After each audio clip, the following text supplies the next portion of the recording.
5, by 1, by 4.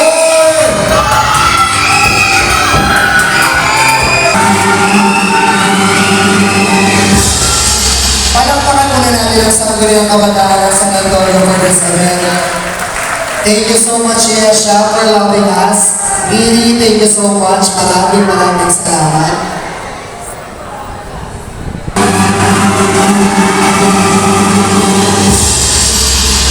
Bigyan po natin ng chance magpasalamat ang ating Center of Development Committee Chair. Pag ito in-announce ko, mag-aalis ng mga bakla.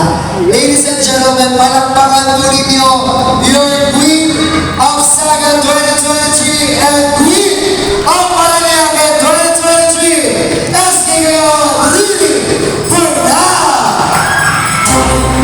Thank you so much for anything na pag-alagpangay sa Antonio. Muli ho, kami ho ang Sangguniang Kabataan mula sa Barangay San Antonio na nagsasabi kay Lily Bernal, lahat equal. Maraming salamat po ang pag-alagpangay. Of Sagala 2024 is candidate number